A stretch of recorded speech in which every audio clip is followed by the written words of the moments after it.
This is the #1 killer. I don't know. I called in about my shoulder. I've never taken time off work. I can't remember ever taking time off work. When I was pregnant, I was working at Shoppers Drug Mart. It's a little different though. It's not like I was sick. I was pregnant, and boy was I sick. Oh, was I sick. Oh, there wasn't a day. I don't think there was a day almost in those whole 9 months I didn't vomit. It was wicked. Excuse me. Yeah, that was wicked. I knew I was pregnant before they told me I was pregnant. I started vomiting the day I conceived. And I took a big comforter and I sat in the bathroom beside the toilet. I leaned against the tub. I couldn't eat. If I ate or drank, I'd take a sip of water, I'd take a sip of tea, I'd take a bite of toast. It didn't matter. Up it came. Constantly for like 3 months. And my head would ache so bad. My head would throb and ache so bad because I was throwing up so much in my head. The pressure in my head was just killing me. I'd just sit there and retch and retch. And wow, that was wicked for 3 months. I threw up the whole 9 months. I never stopped. It got to the point where I threw up once in the morning, and then I'd be nauseous all day, and then I'd throw up in the evening. Once I threw up, I could usually go to sleep. But that was like, towards the end, it kind of got to that kind of place. I get sick in the morning, I get sick once in the evening, and I'd be buckled over nauseous all day long, the whole 9 months.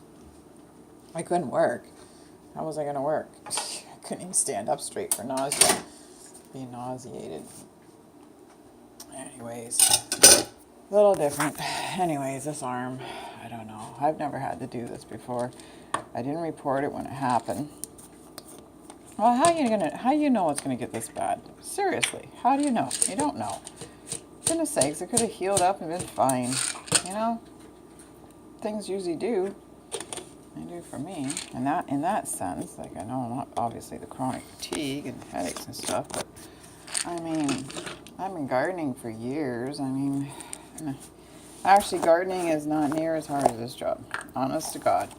I have not hurt myself ever digging a garden, digging plants, shoveling, hoeing weeds, digging out weeds, pulling out weeds. I mean, you think about it, gardening is 100 times easier than this. Oh, it's 100 times easier than this. I could probably went on gardening. I know I could have. Could have went on gardening easily and never have hurt myself like this. Lifting and rolling and turning people is a whole lot harder than any gardening that I have ever done in my whole life. Much easier. I bet you I could have gardened into my, I don't know, maybe my 70s. But seriously, it is not as hard as this.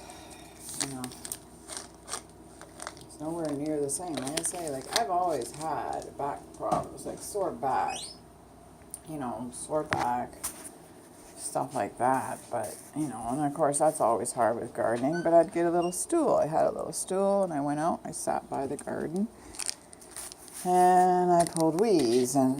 But the thing is with that too, is you can stop when you need to. The thing with the job is you can't stop when you need to. You got to keep going. If you're out there and you're gardening and your back hurts or whatever, and you get up and you call it a day. That's all there is to it. You call it a day and say, well, you know what? The weeds are just going to have to stay there until I can get back to them. Until I'm rested, until I have a shower and a bath, and I'll get back to it. Tomorrow, sometimes it's next week. Do that with a job. I can let weeds go and say the heck with the weeds. They got to be left for now. Can't do that with a job. You got to go and you got to keep going. And that's one of the biggest problems.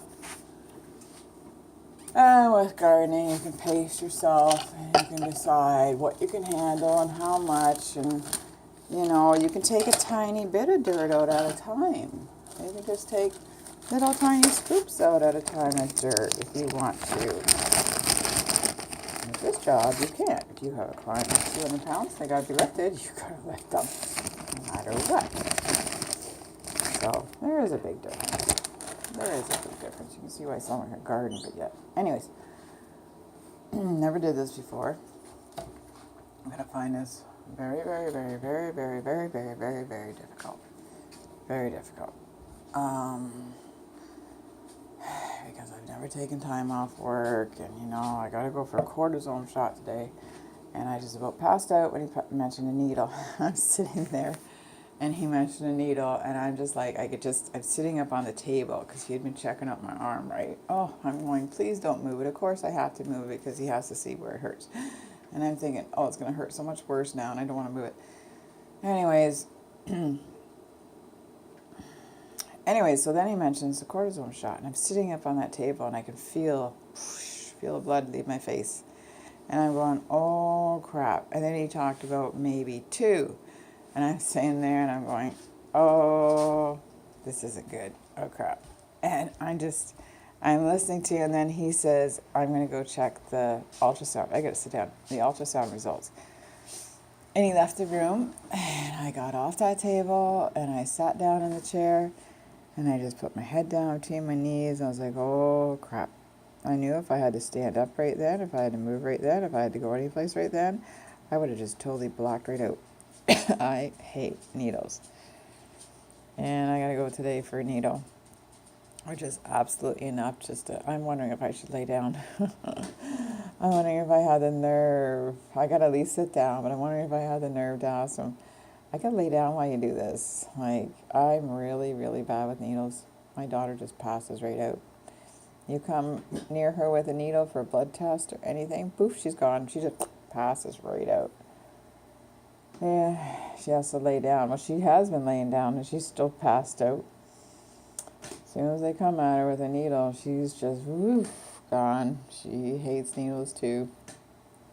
She always passes out needles. So, anyways, so I gotta go get a cortisone shot, but I also have to deal with the office, and it's not really fun. I don't have the personality to deal with this stuff. And, he talked about physiotherapy, and I'm like, oh, then I got to try to go through comp. I don't have the money to do it on my own, and I'm taking time off work. I think my paycheck's going to be, like $200 this week, if that, or $50. I'm not going to make much. I don't know. I haven't figured it out if I'll make like $100 or $150. I don't know, but I'm going to have a very, very, very low paycheck this week now because of this arm. And I didn't report it soon enough, and I'm going to get crap for that. And I don't know if I can deal with going through comp too, because I know they'll give me a hard time. It's going to be a fight. It's going to be a struggle. It's going to be tons of paperwork. They're not going to want to give it to me.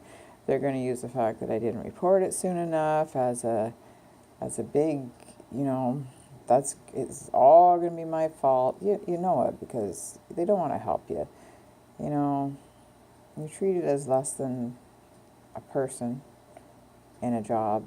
And if you want money and you want help, then you're treated even worse. You're hardly treated as a human in the first place, that you need lunches and bathroom breaks, and that they need to, schedule you properly, or that you're not just a robot working in any job, this job, any job. That you're not just some robot who just keeps going, and you should be absolutely perfect, make no mistakes, and you shouldn't have to eat or go to the bathroom or need anything else.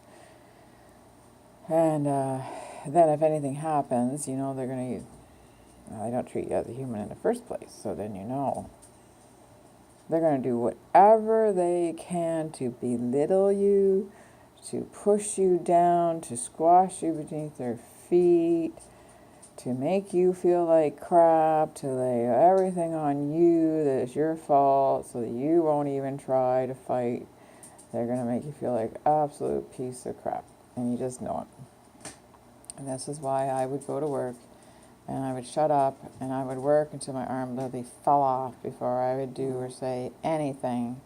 I would cripple myself because I don't want to have to deal with this. So I just keep going to work, and I shut up, and I don't report anything, I don't do anything, I just do my job, go to work, shut up. Then you don't have any of this hassle. But I got others telling me, you got to look after yourself, and you got to do this. So And I'm going, well, my personality, I can't handle it, and I'm going to have to handle it.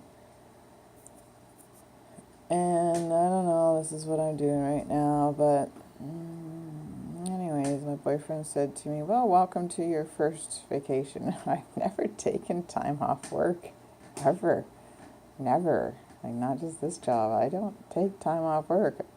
You know, I did home care years ago in my 20s. I never took a holiday or time off work. You know, I worked for various stores, different stores. I worked in a factory. I worked in a furniture store, a drugstore, a smoking gift shop. I worked at oh God, I can't even remember now. I used to clean houses. I didn't take holidays. Anyways, I better go. This is getting too long. So, this is not going to be fun. This is going to stress me out. Even last night, like, I could just feel myself just shaking, having to do this, having to report in and stuff. It was like, I was just shaking. Like, I was just a mess. So, yeah, well, needle's going to make me a mess, and everything else going to make me a mess. I'm a mess.